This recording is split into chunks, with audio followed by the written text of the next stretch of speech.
Bueno, primero me voy a presentar, algunos tal vez me conozcáis, otros no me conozcáis. Soy Mario Alonso Puig.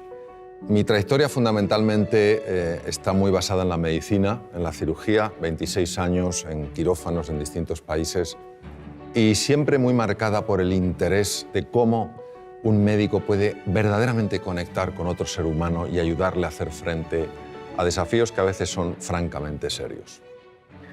Mi formación fue una formación muy técnica, muy científica, que yo completé buscando qué podía hacer que la comunicación, qué podía hacer que la conversación activara mecanismos en el cuerpo que favorecieran la curación. Topé con una ciencia que estaba en sus orígenes, la psiconeuroinmunobiología, que estaba empezando a investigar esto, cómo la mente, a través del sistema nervioso y del sistema endocrino, puede afectar nuestro sistema de defensa, que es el sistema inmune. Aquello me llevó a profundizar en otros campos, el liderazgo, la comunicación, y de alguna manera a tomar perspectiva sobre nuestra forma de tratarnos unos a otros, nuestra forma de hablar unos con otros, nuestra forma de entendernos a nosotros mismos, a los demás y al mundo. Y si bien la medicina es una ciencia apasionante, el ser humano es la cuestión infinita. Empiezas y nunca acabas. Bueno, mi interés por la educación es mi interés por sacar del ser humano lo que verdaderamente tiene dentro. Yo no creo que ningún ser humano esté llamado a la mediocridad. No lo creo, realmente es que no lo creo. Creo que todo ser humano está llamado a la grandeza, y la grandeza no la define la cultura, la grandeza es una cosa que la define nuestra propia naturaleza. La palabra educación en el fondo quiere decir sacar de dentro, es decir, no somos cubos vacíos que hay que llenar, sino fuegos que hay que encender. Y en este sentido me gustaría contaros una historia que a mí personalmente me ha marcado mucho. He hablado en distintos foros sobre esta historia porque señala lo que para mí es la diferencia entre profesores y maestros. En 1951, en la ciudad de Detroit, nace un joven, un chico de color, que pronto nota lo que es la pérdida, porque siendo jovencito el padre se va. Y se queda la madre, una mujer que no tenía estudios, una mujer que, bueno, se había dedicado a cuidar de sus hijos, y se ve con esta situación, con la situación de que tiene que sacar adelante una familia sin que en ese momento entrara ninguna ayuda económica. Se dedica a limpiar apartamentos, a limpiar hospitales, etcétera, etcétera. Y claro, cuando uno ha vivido en la ciudad de Detroit, como he vivido yo trabajé en un hospital que se llama Henry Ford, en neurocirugía. Cuando uno ha vivido en la ciudad de Detroit, pues se da cuenta que Detroit pues, es una ciudad apasionante, pero en ciertas épocas de la historia ha sido una ciudad bastante complicada. En los años 50 verdaderamente había un apartheid, una especie de apartheid, es decir, las personas de color se tenían que sentar en sitios distintos que las personas blancas, tenían que ir a baños diferentes, etcétera, etcétera. Y claro, este chico era un chico de color, era un chico pobre y que pronto pues fue destacando no por su talento, sino por lo que consideraban que era su estupidez. Tampoco por su serenidad, sino más bien por su tendencia, su temperamento violento. Cualquiera que hubiera tenido, digamos, una bola de cristal habría imaginado que este chico habría acabado sin duda en un penal en los Estados Unidos, si no muerto en un combate entre bandas enfrentadas. Pasaba sus ratos, se olvidaba de su triste condición viendo programas de televisión, hasta que un día su madre decidió que iban a ver menos televisión y se iban a dedicar más a leer libros. Y les obligó a leer libros yendo a la biblioteca pública de Detroit, ya que ellos no tenían dinero para comprar libros, y el joven Benjamin, empezó a enamorarse de los libros. Un buen día llega al colegio. Quiero que entendáis que en el colegio este niño tenía las peores notas, su performance era francamente lamentable, las notas eran pésimas y lógicamente en poco tiempo sería expulsado del colegio. Pero había un profesor, el profesor de ciencias, que verdaderamente era un maestro. Él creía que en todo ser humano hay grandeza, que en todo ser humano hay potencial y que la misión de un maestro es ayudar a que ese potencial se despliegue y florezca. Pero no conseguía que este chico de alguna manera respondiera a los distintos intentos que había hecho para que ganara confianza en sí mismo. Un día el maestro aparece con una piedra muy rara, la levanta delante de la clase y pregunta, ¿qué es esto? Se produce un silencio porque nadie sabe lo que es eso, salvo una persona, que ya os imagináis quién era, Benjamin. Pero Benjamin era el tonto de la clase.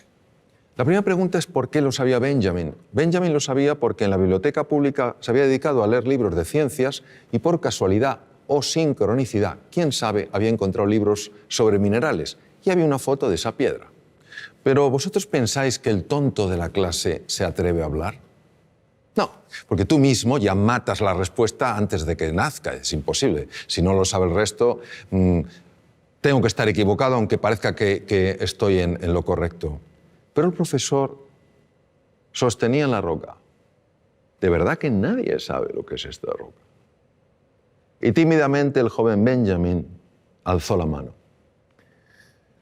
Cuando una persona solo ve el performance y solo enjuicia a los demás, es muy fácil decir, venga, Benjamin, ¿cómo lo vas a saber tú? Si tú no sabes nada. Pero aquel profesor mantuvo un espíritu curioso, interesado. Él sabía que en todo ser humano hay grandeza. La buscaba, la llamaba constantemente. Benjamin, ¿tú lo sabes? Sí. ¿Qué es? Obsidiana. Correcto. Pero el profesor podía haber dicho, todo el mundo puede tener suerte en esta vida. ¿Podía haber dicho eso? No, porque él estaba buscando del hilo que te lleva a la madeja. ¿Pues sabes algo más de la obsidiana? Y vaya que sí sabía el joven Benjamin. Empezó a hablar sobre la obsidiana, las temperaturas elevadísimas, luego el frío, cómo cristaliza la roca, etcétera, etcétera.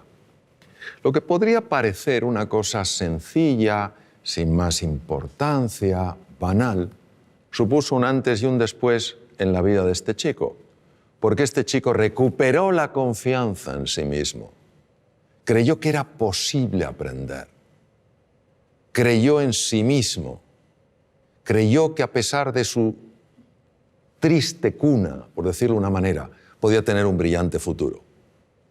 Este chico pasó de ser el último de la clase a ser el mejor estudiante de su colegio. Hizo realidad su más profundo sueño, que era absolutamente imposible, ser médico. Se convirtió en el mejor neurocirujano infantil de la historia, profesor Ben Carson. Ben Carson en 1987 hizo una operación de separar a dos gemelos siameses unidos a nivel craneoencefálico. Todas las cirugías que se habían hecho hasta aquel momento para separar lo que se llama un craneopago, esta malformación craneoencefálica, todas los niños habían muerto en la mesa de quirófano. En esta operación, en 1987, intervinieron 70 profesionales de la medicina y duró 22 horas. Los dos niños salieron adelante, vivieron y estuvieron bien y sanos. Él aplicó técnicas especiales de cirugía cardíaca a la neurocirugía. A nadie se le habían ocurrido. Entonces, lo que os quiero transmitir es esto. Es un ejemplo de cómo en todo ser humano hay potencial, en todo ser humano hay grandeza. Y tenemos, entiendo, que tener esta disposición a crear espacios de oportunidad para que esas personas puedan mostrar lo que en realidad siempre han tenido y siempre tendrán, pero que no todo el mundo mostrará si no ve ese espacio de oportunidad. Por favor. Hola, Mario, soy María. María. Como educadora, creo que la motivación es necesaria para el aprendizaje. Y tú dices que hay 6 motivaciones fundamentales para una persona. ¿Podrías hablarnos de ellas? Sí, es una gran pregunta. La motivación es lo que nos mueve a la acción. Y hay efectivamente 6 motivaciones que además están presentes en las distintas culturas. Es una mezcla de nuestra naturaleza y también el entorno cultural. La primera es la motivación de estar en entornos seguros, de poder controlar lo que pasa, de saber que el suelo que pisamos es un suelo firme. La segunda es una motivación de sentirnos reconocidos, sentirnos valorados, de tener un cierto estatus. La tercera es de pertenencia al grupo, es decir, que lleguemos a un sitio y entendamos, sintamos que nos acogen, que no nos desprecian, que no nos marginan. La cuarta motivación es una motivación al desafío, al reto. Si en la vida no hubiera retos, María, sería muy aburrida. Yo sé que a veces nos gusta mucho estar en la zona de confort, pero durante un tiempo. Al cabo de un tiempo no hay quien lo aguante. Entonces ese reto, ese desafío es una motivación importante. La quinta motivación es la de crecer, mejorar y progresar. Y la sexta es la de contribuir al bienestar de otras personas, el tener una vida con propósito. Lo más importante son las motivaciones fundamentales que nos mueven dentro de las 6. Si una persona toda su fuerza la lleva a la aventura, la lleva al descubrimiento, al reto, y sin embargo no cuida un poco la motivación de la seguridad, pues a lo mejor se puede meter en aventuras insensatas, ¿no? Entonces hay un equilibrio natural que hace que las personas nos mantengamos de alguna manera en una línea razonable. Cuando alguna de ellas toma una preponderancia o una significancia demasiado grande, es cuando podemos tener ciertos problemas. ¿Le respondí, María? A ti. Hola Mario, soy Lorenzo y soy maestro y veo que hay jóvenes en la familia y en la escuela que todavía no han descubierto sus talentos, ni siquiera saben que tienen talentos. Entonces la pregunta es, ¿cómo podemos captar esos talentos y cómo podemos potenciarlos? Fíjate, si nadie se ha dado cuenta, ni en la familia, ni en la escuela, que ese joven tiene talento, yo diría que el problema no está en el joven, está en la familia y en la escuela. Es decir, eso es lo primero que tenemos que ver, que todos tenemos la responsabilidad de buscar el talento, de conectar y de ayudarle a florecer. Pues fíjate, el talento, una forma de descubrirlo es curiosa. El talento viene muy marcado por algo que se te da especialmente bien, pero es tan natural en ti que nunca le has dado importancia. Nunca le has dado importancia. Porque para ti es natural, fluye.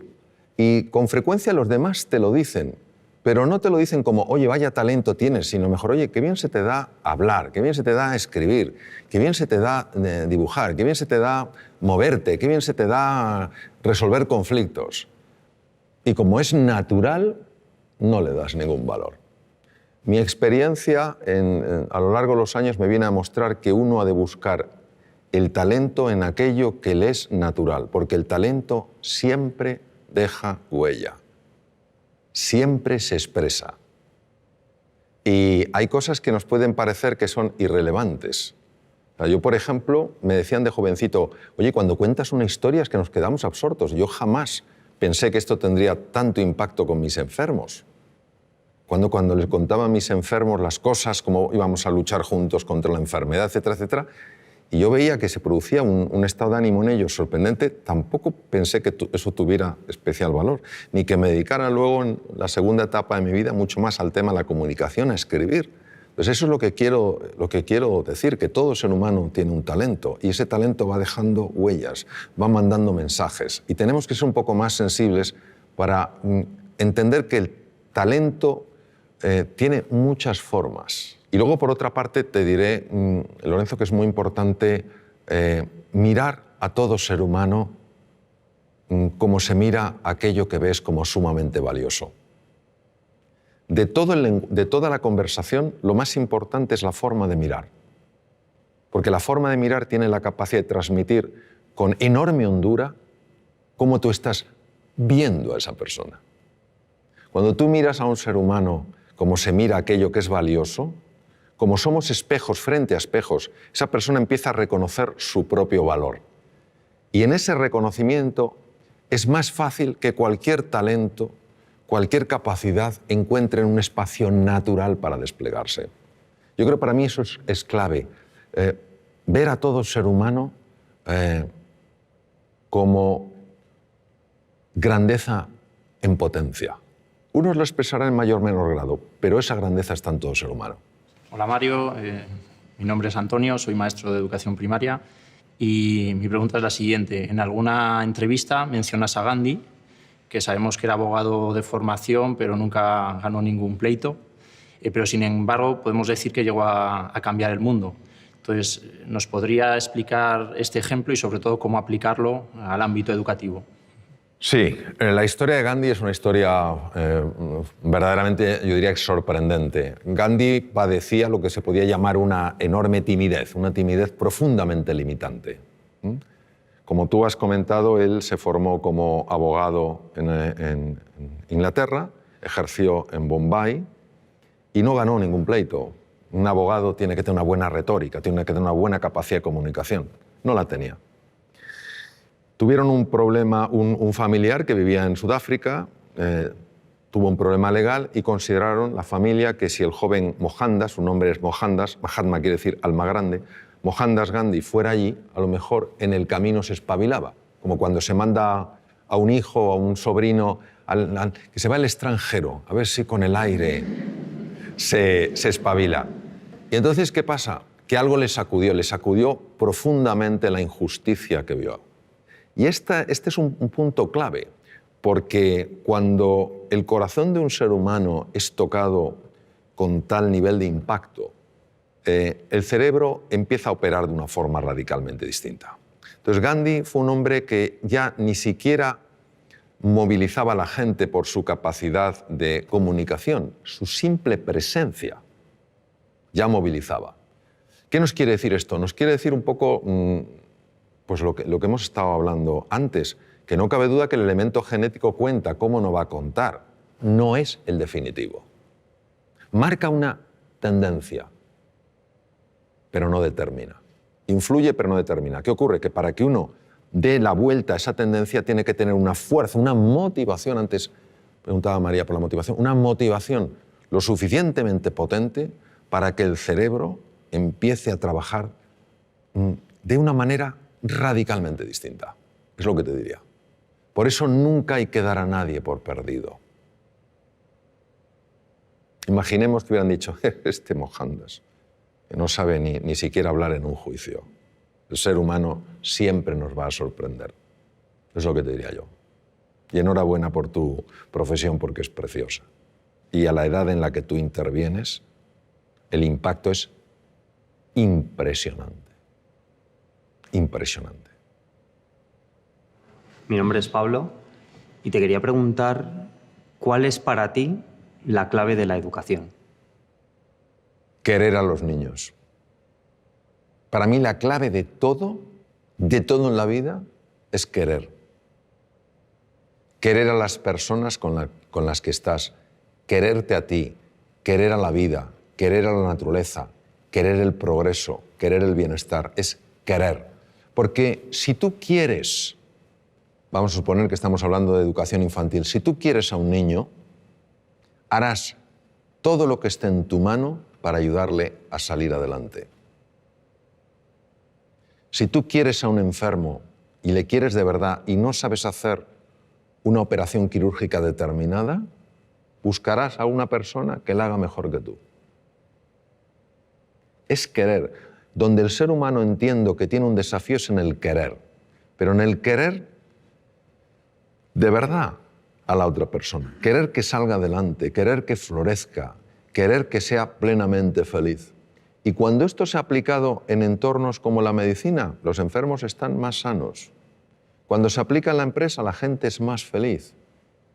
Cuando se aplica en la universidad, se aplica en el colegio, se aplica en la escuela, los niños tienen mejores resultados. Para mí esa es la clave. Querer y, si me dijeras, y otra, creer. Creer. Y es fundamental que entendamos que creer, la fe, no es un acto del entendimiento, es un acto de la voluntad. O sea, si fuera el entendimiento, ¿para qué necesito la...? Si lo veo, pero elijo eso. Elijo tratar a las personas como si todas tuvieran potencial, aunque no lo hayan expresado. Y eso se transmite con la mirada, se transmite con el gesto, se transmite con la respuesta que tenemos ante el error, la respuesta que tenemos ante el acierto, el acompañamiento que llevamos a cabo. Creo que a veces complicamos mucho las cosas. Creo que lo verdaderamente valioso es tremendamente sencillo. Y yo creo que son cuatro principios que si se aplican, querer a las personas, creer en ellas, valorarlas y potenciarlas. Si hacemos eso, a mí personalmente me parece que todo funciona. Si no les queremos, no creemos en ellos, no les valoramos y no les potenciamos, pues yo creo que tenemos otra historia. Yo soy padre de 2 hijos, cada uno diferente. El cociente intelectual solo influye en un 8% aproximadamente del éxito en la vida. ¿Qué es el otro 92%? ¿Cómo conseguimos el otro 92%? Bueno, vamos a ver, Juan. Cuando se habla de porcentajes, hay que entender que siempre hablamos de forma aproximada. Eso es como cuando a veces me dicen, oye, Mario, ¿es verdad que solo se utiliza el 1% del cerebro? Digo, ¿es que acaso conocemos cuál es el 100%? Si no conocemos cuál es el 100%, no podemos saber lo que es un 1%. Pero hay muchos estudios que avalan lo que tú has dicho. Es decir, el test de cociente intelectual, que se llama corrientemente de coeficiente intelectual, lo correcto es de cociente intelectual, fue creado en 1912. Y se convirtió en aquella época, fíjate, cambió por completo la orientación que le dio el descubridor. El descubridor o el creador quería dar una orientación para que cuando se vieran cocientes intelectuales que no correspondían a la edad, es decir, cuando la edad mental y la edad biológica no correspondían, que a esos niños se les tratara con especial afecto, con especial cariño y se pusiera a especial disposición para que subiera. Pero fue interpretado o fue utilizado como sistema de cribaje. Listos y el resto. Listos y el resto. Uno de mis maestros, el profesor Howard Gardner, dedicó montones de años de su vida a estudiar la inteligencia y se dio cuenta de que ni siquiera podemos hablar de una inteligencia. La teoría de las inteligencias múltiples. Y hay 2 inteligencias, que son la intrapersonal, que es la capacidad de reconocer tus estados emocionales y de poderlos modificar de forma positiva. Y la interpersonal, que es la capacidad de entender qué pasa en la otra persona y relacionarte con lo que pasa en la otra persona, que son absolutamente claves en el éxito en la vida. Una persona que no sepa gobernar sus estados de ánimo, que un día se levante sin ganas de hacer nada y ese estado de ánimo no lo pueda alterar, o que un día tenga ira y no sepa canalizar de una manera positiva y adecuada esa ira, o tenga miedo y no pueda superar su miedo, es difícil que progrese en la vida. Una persona que no sepa entender a los demás, que no sepa resolver conflictos, pues es difícil que progrese en la vida. Pues estas 2 inteligencias no existen en el test de cociente intelectual, como no existen otras. La inteligencia musical, la inteligencia kinestésica, la naturista, la espiritual, no están. Entonces, ¿qué ocurre? Que vista la relación que hay entre éxito en la vida, un sentido amplio, a lo mejor hay que redefinir lo que es el éxito, y cociente intelectual, se ve que efectivamente un porcentaje enorme de personas que han tenido éxito, ese éxito no es atribuible a su test de cociente intelectual. Esto es magnífico porque no niega que el cociente intelectual sea importante, lo que hace es expandir nuestro concepto de la inteligencia. Entonces, sobre tus hijos. Efectivamente, tus hijos son diferentes y es maravilloso que los veas así. Porque si no los vieras diferentes, si los vieras como tú, es que a lo mejor estás proyectando en ellos tu propia forma de ser, ¿no? Habrá uno de tus hijos, tal vez tenga un tipo de inteligencia, el otro tendrá otra. Lo que es importante es que siempre, cuando estén contigo, sientan que son inteligentes. Hemos caído en el tremendo error, y una persona de la que yo aprendí mucho, Sir Ken Robinson lo marca mucho, como de hacer que solo un tipo de persona es la adecuada, ¿no? Necesitamos múltiples perfiles. Un pavo real no es ni mejor ni peor que un águila real. Entonces, cuando un hijo nota, siente que es valioso, que tiene inteligencia, que tiene una forma distinta de procesar que el otro, su autoestima no es dañada. Es que la autoestima es clave porque al final nuestra capacidad de hacer frente a los desafíos o nuestra incapacidad, la mayor parte de las veces nada tiene que ver con el mundo real, tiene que ver todo con el mundo mental. Te voy a poner un ejemplo. En el Reino Unido se hizo un estudio fascinante. Se hicieron dos grupos, se buscaron dos grupos de estudiantes homogéneos en cuanto a edades, aproximadamente con el mismo background cultural, pero con dos diferencias. Una de ellas era que uno de los grupos eran teóricamente chicos bastante más inteligentes que el resto según el test de cociente intelectual. Pero estos que eran más inteligentes objetivamente de acuerdo al test de cociente intelectual pensaban que la inteligencia era algo fijo, que no se podía expandir. El otro grupo era un grupo de chicos teóricamente con menor inteligencia según el test de cociente intelectual, pero que creían que la inteligencia con el esfuerzo se expande. Les pusieron una serie de problemas de matemáticas complejos. El grupo de los chicos, entre comillas, más inteligentes, al ver que no lo podían resolver y dar por hecho que la inteligencia no se expandía, abandonaron. El tiempo no era un tiempo reducido, les daban tiempo. Abandonaron diciendo, si no lo soy capaz de entenderlo, no hay nada que hacer. Me falta la inteligencia necesaria para hacer frente a este problema. Los otros chicos tampoco sabían, y de hecho partían de un nivel inferior, pero creían que la inteligencia se expandía con el esfuerzo y siguieron y resolvieron los problemas de matemáticas. Es decir, quedaron mejor. Y eso es lo que te quiero decir, que el componente emocional, el componente autoestima, el componente confianza en ellos y en sus posibilidades es absolutamente crucial. Ellos acabarán encontrando su camino, pero no encontrarán su camino si creen que no son capaces de encontrarlo. Para mí tu libro Reinventarse es una magnífica lectura para momentos complicados y personas que pueden necesitar un cambio en su pensamiento. La pregunta es, ¿qué dice la ciencia acerca de ese cambio de pensamiento? Bueno, la ciencia, Lorenzo, incluye múltiples campos. Entonces me voy a referir, si te parece, a la neurociencia. ¿Te parece? La neurociencia en esto es absolutamente clara y, de hecho, Reinventarse lo basé en lo que la ciencia ha descubierto, la neurociencia.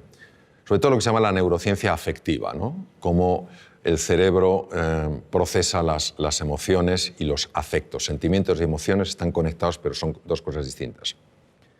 Y es un tema fascinante que, fíjate la envergadura que tiene, que ya nuestro premio Nobel, Santiago Ramón y Cajal, premio Nobel en 1906, ya lo intuyó. En aquella época era imposible con la tecnología del momento poderlo demostrar, pero era un hombre tan absolutamente genial en su forma de ver las cosas que él lo intuyó. Cuando dijo, todo ser humano, si se lo propone, puede ser escultor de su propio cerebro. Las personas muchas veces no cambiamos no porque no se pueda cambiar, sino porque no estamos dispuestos a hacer lo que hay que hacer para cambiar.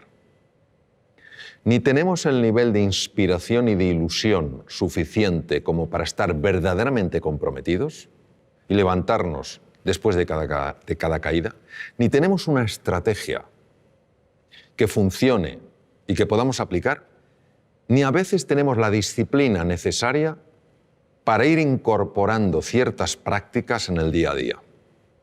Cuando uno tiene la inspiración, es decir, ves una posibilidad en tu vida que dices, oye, si esto apareciera en mi vida, oye, voy a otro nivel. Cuando tenemos una estrategia que no tiene que ser ni sofisticada ni compleja, sino sencilla, estos son los pasos que he de seguir. Y cuando tú cada día te vas entrenando, es inevitable que se produzca un cambio en la citoarquitectura del cerebro. Es inevitable. Se forman nuevas conexiones, se forman nuevas vías y se forman nuevas neuronas, al menos en dos lugares. Uno no viene al caso porque no tiene, en principio, demasiada relevancia en el mundo en el que estamos hablando, pero el otro sí, que son los hipocampos. Los hipocampos, de alguna manera, no solo procesan mecanismos muy complejos en relación con la memoria, sino que también controlan unos núcleos que se llaman núcleos amigdalinos, donde está el núcleo central del miedo. Es decir, hacen que veamos las cosas con menos miedo. Todos nosotros podemos cambiar, podemos activar genes, podemos desactivar genes, podemos crear nuevas conexiones. Entonces, ¿qué nos dice? Nos dice la neurociencia que vivamos con pasión, con entusiasmo, que vivamos con fe en nosotros y en nuestras posibilidades y que estemos dispuestos a llevar a cabo el entrenamiento necesario para incorporarlo, para que pase del saber al saber hacer. Y cuando uno está con personas realmente relevantes en el mundo del deporte, en el mundo de la ciencia, te das cuenta de la disciplina que ponen en su vida. Todos los días se entrena. No hay un día que digan, no, hoy no me entreno. Se entrenan un poquito. Y eso es una maravillosa oportunidad porque quiere decir que nuestro pasado no tiene por qué predecir nuestro futuro.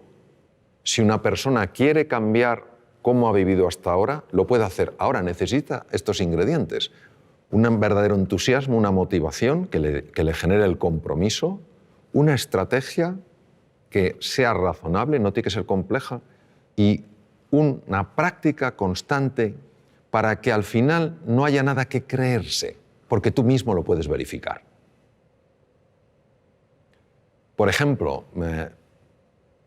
yo aprendí inglés ya siendo un adolescente, y para mí el inglés era absolutamente imposible. O sea, es que no me entraba nada. Y lo que me entraba no se me quedaba. Y lo que a lo mejor se me quedaba luego no lo recordaba. Con lo cual era ultra frustrante. Y parecía que eso era un muro que no se podía romper. Sin embargo, yo tenía una enorme ilusión porque sabía que si yo aprendí inglés, yo tenía un buen expediente académico, si aprendí inglés, a mí la Facultad de Medicina me podía becar a distintos hospitales del mundo. Y eso fue mi pasión. ¿Qué estrategia tenía? Pues en aquella época, yo ya tengo mucha juventud acumulada, en aquella época había un libro que era muy básico, no había sistemas tan avanzados como el Vaughan y todo esto, había un sistema muy básico que era un manual y me ponía a leer las lecciones. 10 minutos todos los días, con esa pasión y con la ilusión de que se me quedara algo. Y pasó un año, me presenté al primer examen y claro, ellos me preguntaban en inglés y yo contestaba con el libro. Entonces, claro, se me acaba diciendo, pero este hombre nos contesta una cosa distinta. Pero es lo que yo tenía.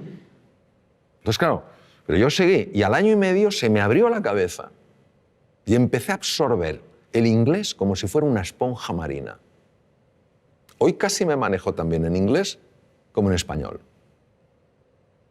Entonces, lo que te quiero decir es que si fui capaz de romper ese muro partiendo de la incapacidad absoluta de entender, o sea, no es que para mí el inglés fuera difícil, es que era imposible. Pero que necesité una inspiración. Estuve 2 años, 10 minutos todos los días, de forma ininterrumpida, ni siquiera cuando me dolía la cabeza, estuve enfermo con gripe, catarro, etc., nunca lo dejé. Entonces, claro que se puede cambiar, ahora estamos dispuestos a hacer ese esfuerzo, pero tiene que ser algo realmente ilusionante. Y ahí, obviamente, hubo un cambio en la estructura cerebral clarísimo, porque si no es incomprensible. O entre medias me hicieron un trasplante cerebral y yo no me enteré. Es también una posibilidad. Hola Mario, soy Adelaida.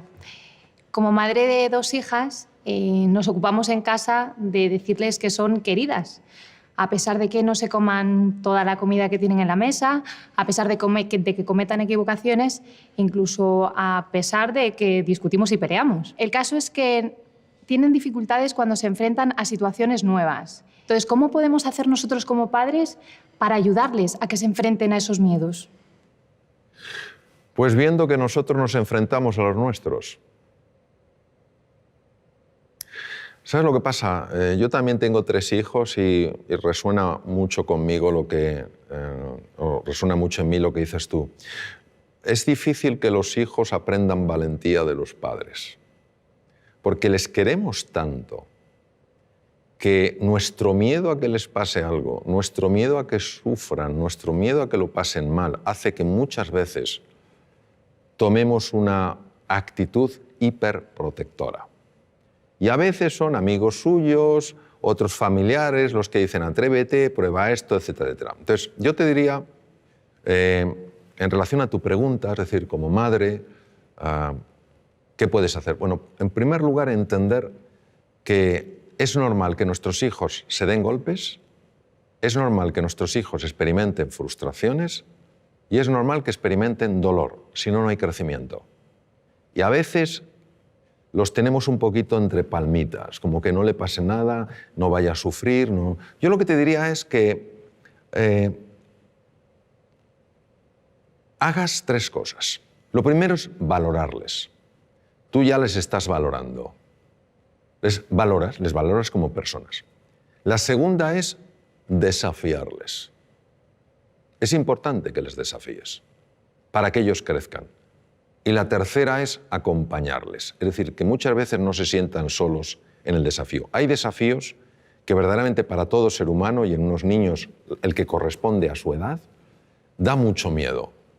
Si se sienten acompañados, lo cual no quiere decir llevarles de la mano, si se sienten acompañados se atreven mucho más. Yo haría esas tres cosas, sencillamente valorarles, desafiarles y acompañarles. Y luego dejar que la naturaleza obre. La realidad y el mundo real, al menos como yo lo veo, es mucho más benevolente que el mundo mental. El mundo mental nos monta unas historias. Yo creo que es experiencia de muchos, si no de todos los que estamos aquí, como cuando alguna cosa nos ha dado miedo y hemos dicho, tengo que hacerlo, y le hemos dicho, pero si no era para tanto. Si no era para tanto. El miedo tenemos que verlo no como un oponente, sino como un compañero imprescindible para crecer. Cuando una persona siente miedo, estamos hablando de los miedos habituales, no estoy hablando de ante el depredador. Cuando una persona siente miedo es porque está tocando las barreras, los límites de su zona de confort. Y esa es la llamada para estirarse. Esa es la llamada para crecer. Toda la magia está fuera de la zona de confort. Todos tenemos miedo. En una ocasión, un piloto, hace muchos años, en norteamericano, los mejores pilotos de Boeing 747, los Jumbo, le preguntaron qué sentía al despegar con 400 pasajeros. Y él dijo, miedo. Y el que entrevistó dijo, Dios mío, ¿pero cómo puede tener usted miedo? Así que dijo, no, yo tengo miedo, que no es lo mismo que el miedo me tenga a mí. Cuando yo tengo miedo, tengo un nivel de atención, un nivel de alerta, un nivel de eficiencia que no tendría si para mí fuera algo banal, estaría mucho más despistado. Ahí estoy atento. Pero el miedo no me tiene a mí, es decir, yo no estoy en pánico. Es completamente diferente. Entonces ese puntito tenemos que verlo. Y luego que vean en ti también, como yo procuro, con mis errores, por supuesto, que vean en mí que hay una coherencia entre lo que decimos y lo que hacemos. Porque al final nuestros hijos no van a hacer lo que les digamos, van a hacer lo que vean. Hola Mario, mi nombre es Fernando y soy director pedagógico en un colegio. Mi pregunta está relacionada con el micromundo que es siempre un aula. ¿Por qué es tan importante el estado de ánimo de alumnos y profesores en el proceso de aprendizaje y qué estrategias podemos utilizar para conseguir que ese estado de ánimo sea el óptimo? Me gusta especialmente de tu pregunta que incluyas tanto alumnos como profesores, porque creo que es importantísimo valorar el estado de ánimo del profesor. Un sistema educativo que no valora el estado de ánimo del profesor, creo que se equivoca profundamente. El profesor es el elemento más importante del sistema educativo. No es la tecnología, no es el aspecto de las aulas ni el tamaño de los campos deportivos. Es el profesor. Y si un profesor ha perdido el ánimo, ánimo es alma, se ha desanimado, es importante ayudar a esa persona a que recupere el ánimo porque, primero, es una profesión importantísima. Segundo, porque lo necesita para estar bien y lo necesita para enseñar bien. E igual pasa con el alumno. Si un alumno ha perdido el ánimo, es muy difícil que pueda captar nada. ¿Por qué es tan importante? Nosotros somos hijos de Descartes. Y Descartes, filósofo del siglo XVII, padre de la filosofía racionalista, obviamente fue un hombre muy brillante. Sin embargo, dijo algo que penetró mucho en el inconsciente colectivo y vivimos de acuerdo a aquello. Él hablaba de que había procesos mentales, res cogitans, y elementos físicos corporales, res extensa, y que no se comunicaban prácticamente. Esto nos ha llevado a pensar que el aprendizaje, el conocimiento, pues es una cosa fundamentalmente intelectual, cognitiva, y el elemento emocional era un tema de pasada. Si estabas a gusto, bien, pero tampoco afectaba. Uno de mis maestros, Antonio Damasio, escribió un libro precioso con un gran componente científico, se llama El error de Descartes, donde claramente muestra que si tú aboles, dañas la parte emocional, inevitablemente estás perturbando y dañando seriamente la parte cognitiva. Cuando se estudia la neurociencia afectiva se ve que una persona, por ejemplo, que haya perdido el ánimo, que esté desilusionada, que esté desesperanzada, que se sienta impotente, no tiene el mismo riego cerebral que una persona que se sienta con ilusión, que se sienta con ánimo y se sienta con ganas. Las zonas más anteriores del cerebro, lo que se llaman áreas prefrontales, que son esenciales en el mantenimiento de la atención, en la memoria, en el aprendizaje y en la creatividad, son muy dependientes del estado emocional. Por eso una persona entusiasmada, con un proyecto, ilusionada, que se siente a gusto, acompañada de gente que cree en ella, etcétera, etcétera, es una persona mucho más inteligente, mucho más creativa y mucho más emprendedora. La misma persona, si le cae el ánimo, si se siente incapaz, etcétera, no importa si es capaz o no, no ejercitará esas capacidades porque las tiene abolidas. El cuidado del ánimo, del estado de ánimo, en alumnos y profesores es clave. Entonces, a veces nos embelesa la tecnología. Y está muy bien la tecnología. El elemento esencial siempre será el profesor y su relación con el alumno. Siempre, afortunadamente, será un elemento humano. Esto será insustituible. Entonces, por eso me parece clave. Cuando uno sabe que esto es importante, lo puede cuidar. Entonces, ¿qué se puede hacer? Lo que se puede hacer es, sencillamente, crear un espacio de verdadera escucha donde las personas, sin ningún tipo de miedo, puedan transmitir lo que sienten y lo que necesitan y no tener que ocultárselo. Y si un profesor dice, he perdido el ánimo, es importante creer en esa persona, valorarla, desafiarla y acompañarla a que lo recupere. Si ni siquiera esa persona transmite que ha perdido el ánimo, porque no siente que hay un espacio dispuesto a escuchar eso, ¿cómo la vamos a ayudar? Si un alumno en un momento determinado se siente desanimado, qué importante es que pueda transmitírselo a un profesor para que le ayude. Tenemos un concepto absolutamente obsoleto de lo que es la inteligencia, lo que es la creatividad. Creemos que son capacidades fijas. El propio Daniel Goleman hizo un estudio en un barrio de Boston. Yo ejercí como cirujano en Boston. Un barrio que se llama Roxbury, que es un barrio muy complicado. Niños con cocientes intelectuales muy bajos. Empezó a ilusionarles, empezó a motivarles, empezó a hacerles creer en sí mismos y en sus posibilidades. Pasado unos meses, les volvieron a hacer un test de cociente intelectual, que lo lógico es que hubieran sacado la misma puntuación y algunos sacaron 20 puntos más. Entonces, lo que no podemos es creer que el ser... Qué bien lo decía Ortega y Gasset. Decía, el ser humano no es un participio, sino un gerundio. No estamos hechos del todo, sino que nos vamos haciendo. La inteligencia se va haciendo, la creatividad se va haciendo, todo se va haciendo. Y la conexión es el ánimo que tienes, la ilusión. Pues curiosamente esto, a pesar de toda la investigación que hay que lo refuerza, sigue siendo en muchos medios una rareza.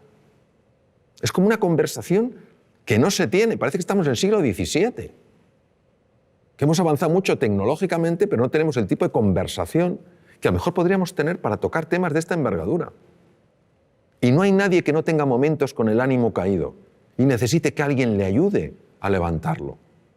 Si lo podemos expresar con confianza, si podemos abrir nuestra vulnerabilidad sin sentirnos en peligro, es que todos ganamos. Eso es lo que yo te diría. Hola, Mario.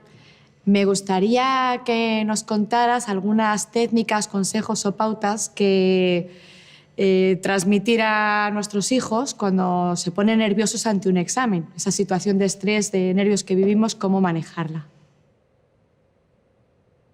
El estrés es un campo muy amplio y de gran calado. Entonces, yo lo que te diría es que la razón por la que nos ponemos nerviosos la mayor parte de las veces no es por el hecho en sí, sino por la historia que nos estamos contando acerca del hecho. Es decir,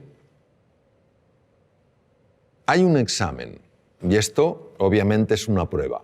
Vamos a ver, si no tienes ni idea del contenido, es normal que estés nervioso. Es decir, pero eso ni lo estamos considerando aquí. Es decir, una persona que se va a un examen y no ha estudiado nada, ya le puede decir, ponte a hacer un poco de mindfulness. No te va a venir la ciencia infusa.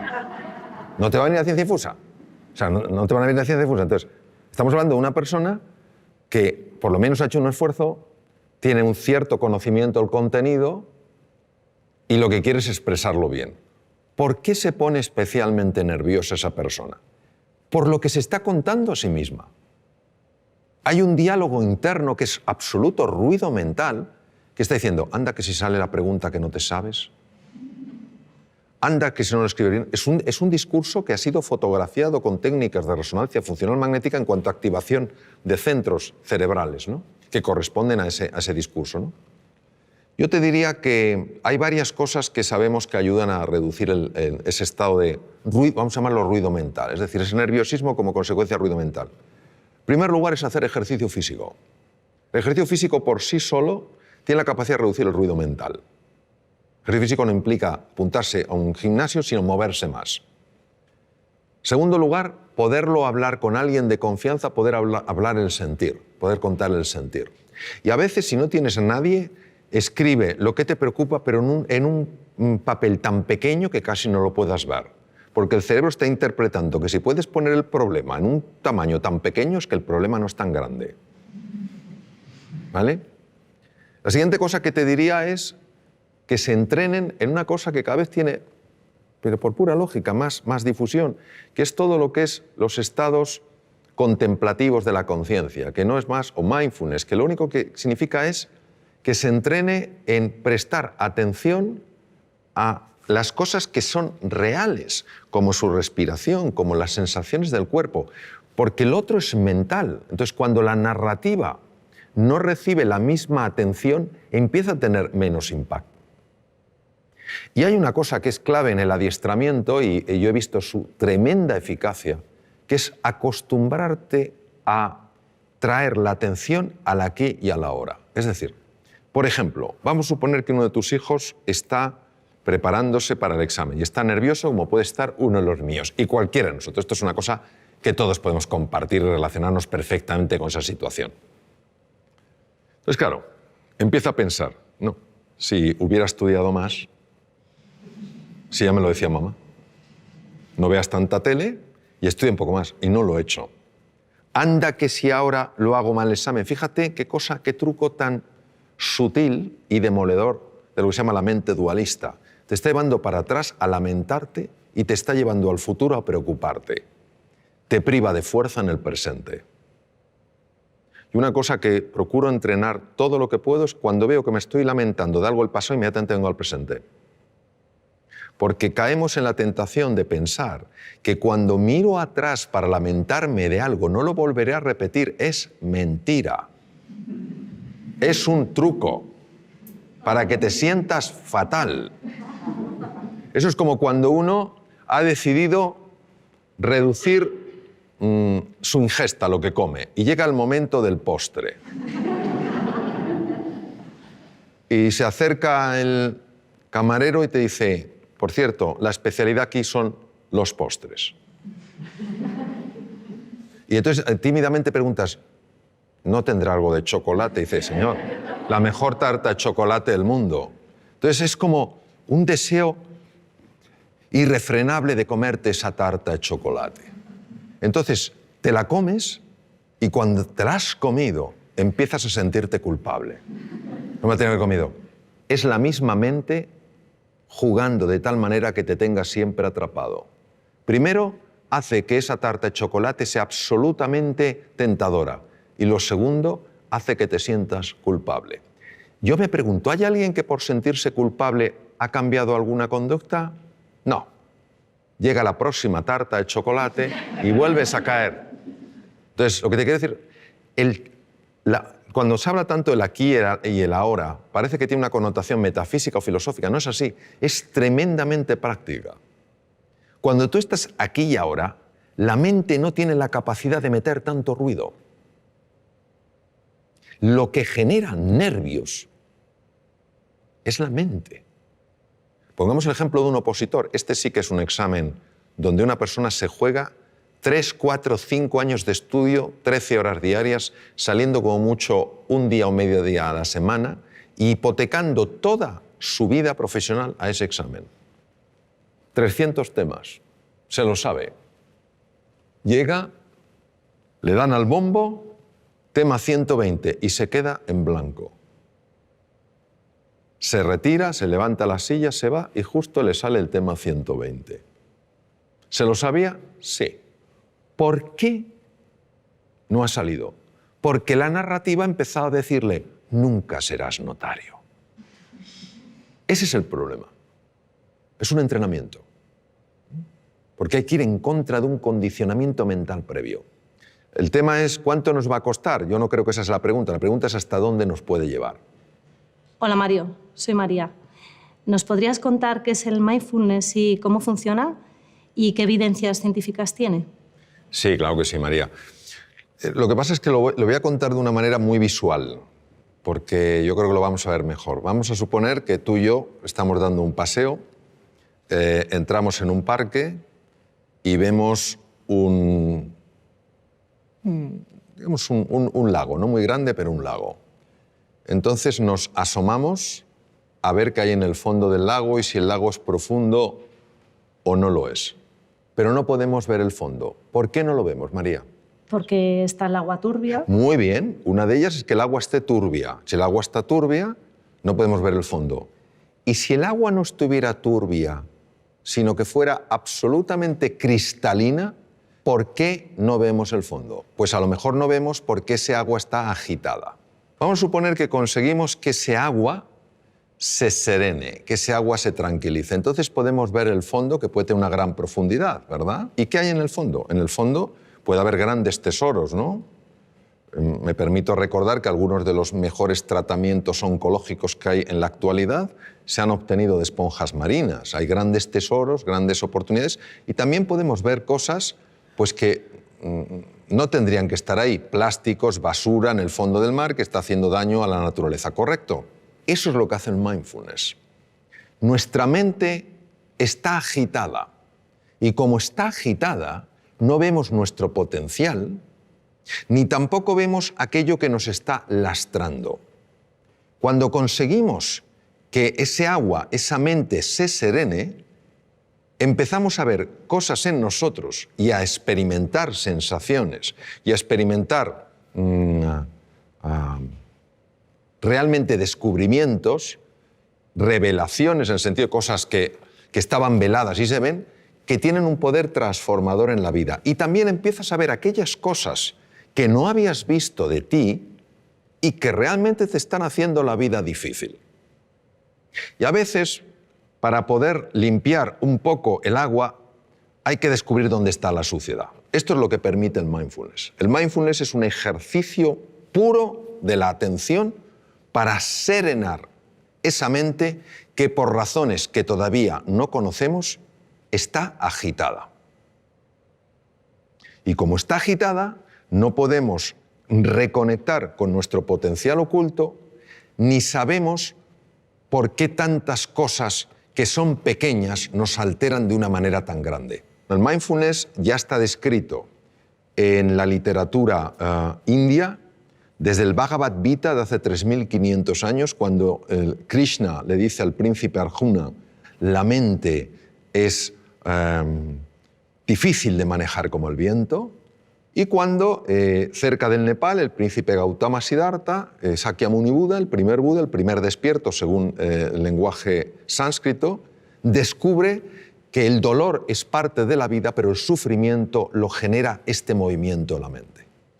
Y que la forma de combatir ese sufrimiento es estabilizar la atención, alejándola de esa narrativa, de esa rumiación constante, de ese ruido que nos impide reconectar con lo que somos. La evidencia científica, pues mira, la evidencia científica es aplastante. Aplastante tanto en la neurociencia contemplativa, que es la que se dedica a estudiar el efecto en el cerebro de los estados meditativos, como en la fisiología cardíaca, en la endocrinología, en la neurología. Es que, fíjate, detrás de muchísimas enfermedades, por no decir de todas, hay un factor que puede pesar más o menos y que es la ansiedad. La ansiedad es generada por el ruido mental. La Universidad de Harvard es pionera en el mundo estudiando esto. Entre el 60 y el 90% de las consultas a médicos generales tienen como uno de los factores clave emociones perturbadoras.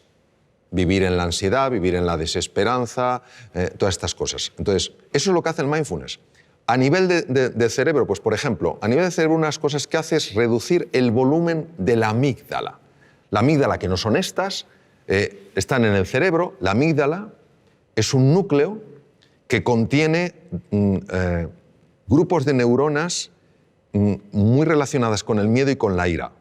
Se ha podido observar con resonancia funcional magnética, que es una técnica de imagen para ver las partes más activas, una reducción en el volumen de la amígdala. Es decir, una persona que practica este ejercicio de atención plena es menos propensa a vivir en miedo y en ira.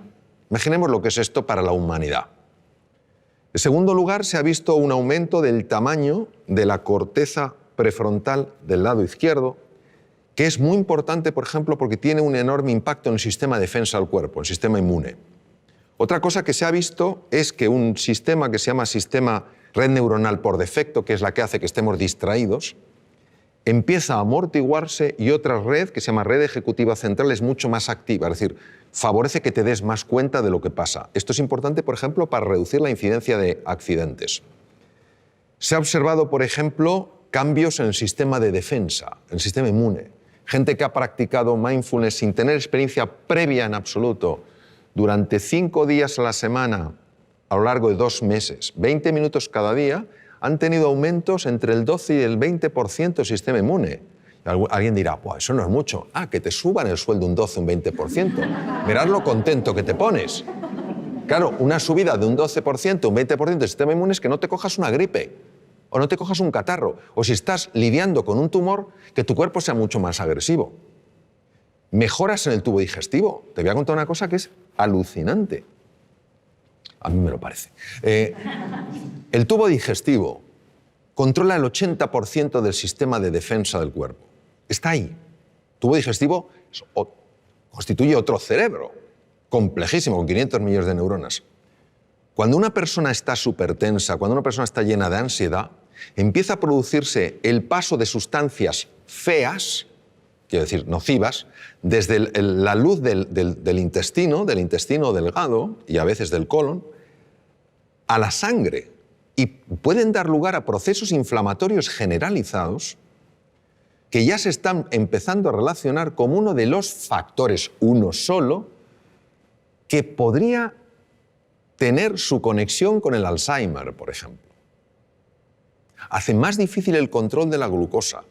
Es alucinante. Entonces, cómo el mundo emocional, perturbado por una mente agitada, acaba afectando todo el cuerpo. Hay estudios, por ejemplo, la aplicación de mindfulness a personas que están diagnosticadas de esclerosis múltiple, que es una enfermedad degenerativa del sistema nervioso, y se reduce la aparición de brotes, evoluciona por brotes. Son menos intensos.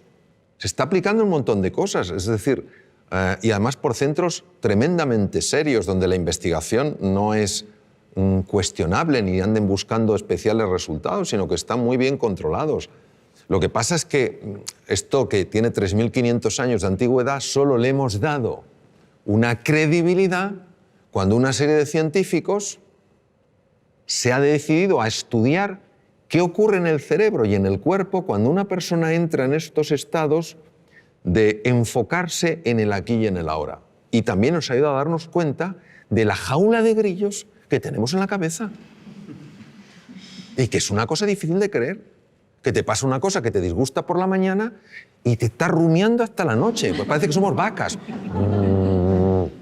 Y que el simple hecho de parar eso hace que el organismo, que tiene una capacidad natural de recuperación, pueda recuperarse. No hay nada mágico aquí. Bueno, sí hay mágico, que la vida es mágica. Eso es lo que hay de mágico. Pero a veces estos diálogos que tenemos bloquean la magia, no porque la anulen, sino porque no la dejan florecer. Te he oído decir que la mayoría de los seres humanos se mueren con la música dentro sin haberla oído sonar. ¿Qué quieres decir exactamente con eso? Bueno, para los futuros padres, ¿qué podemos hacer para que nuestros niños no les pase esa cosa, ¿no? recuerdo una cosa que leí de Víctor Hugo que me impresionó mucho, ¿no? Víctor Hugo decía, el problema nuestro no es que nos vamos a morir, es que no sabemos cómo vivir.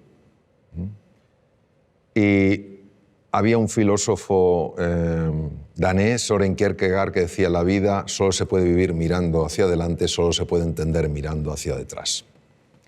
En los momentos donde ya esta existencia nuestra se acaba y una persona mira hacia atrás, y lo sabemos sobre todo por los escritos de Elisabeth Kübler-Ross, que estuvo con muchas personas en esa situación, uno se da cuenta de la cantidad de cosas que podía haber hecho y no hizo.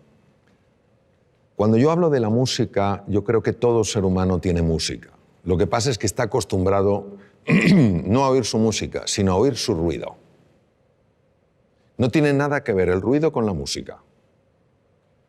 Y si te das cuenta y ves una partitura, si todas las notas fueran pegadas una detrás de otra, no tendríamos música, tendríamos ruido. Lo que hace que tengamos música es que haya espacios de silencio. Son esos espacios donde no hay ninguna nota los que permiten que en vez de ruido haya música.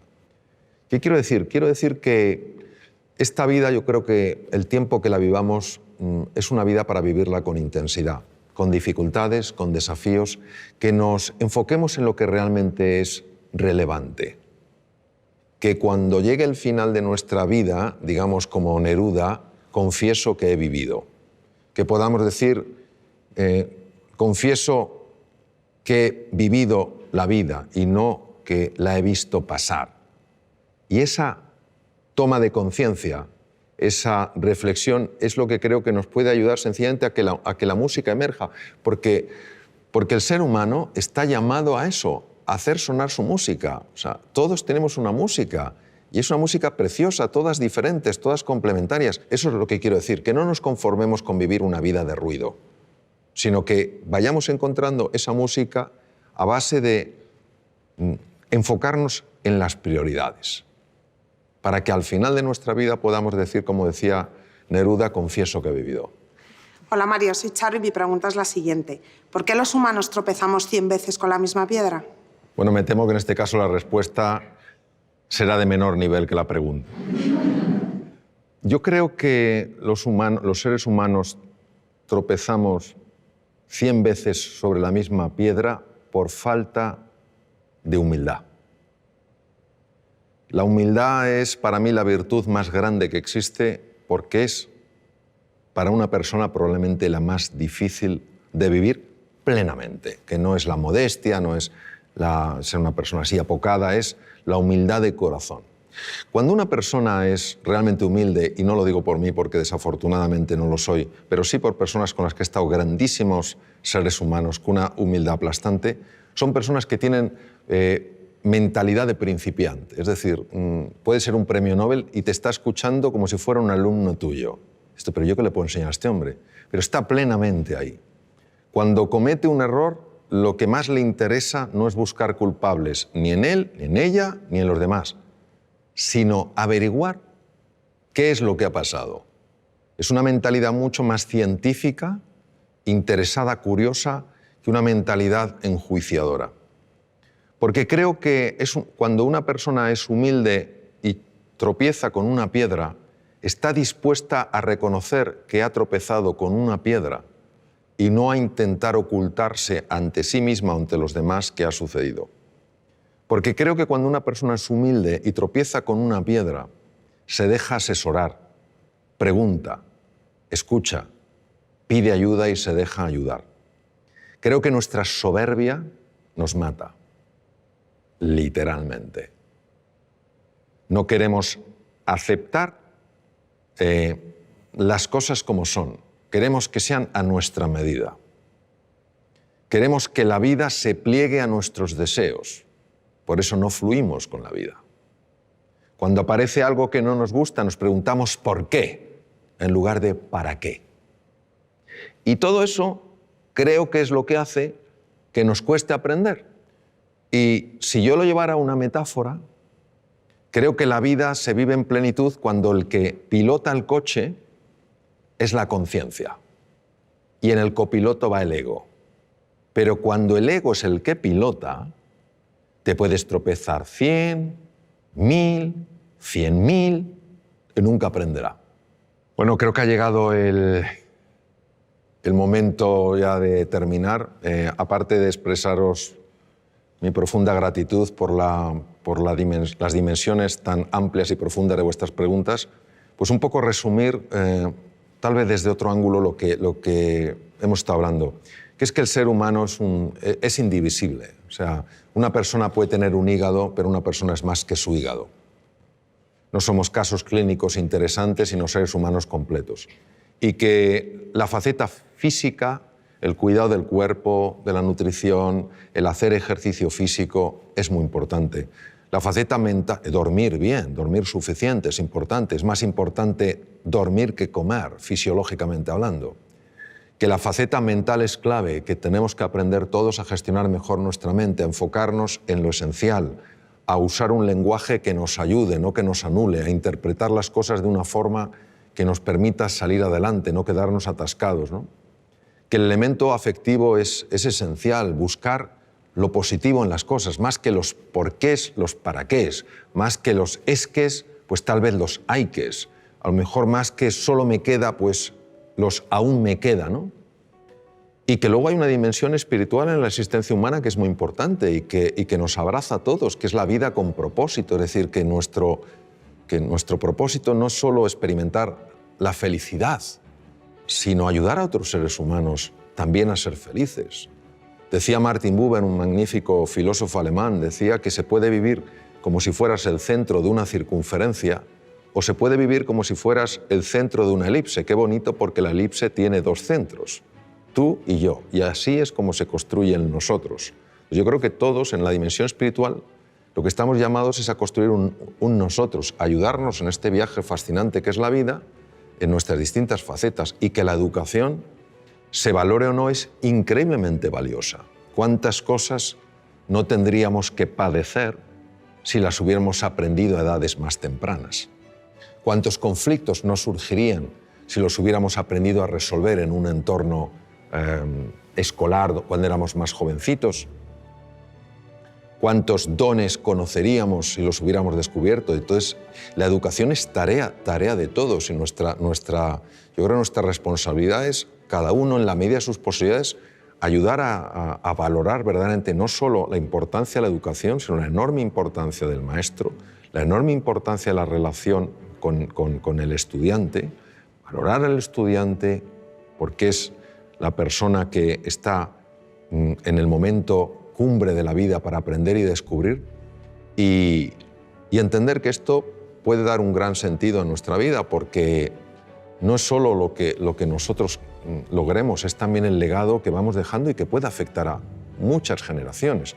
Tú cambias un sistema educativo, lo mejoras y eso puede tener un impacto como cuando tiras una piedrecita en un estanque y las ondas se extienden por todas partes.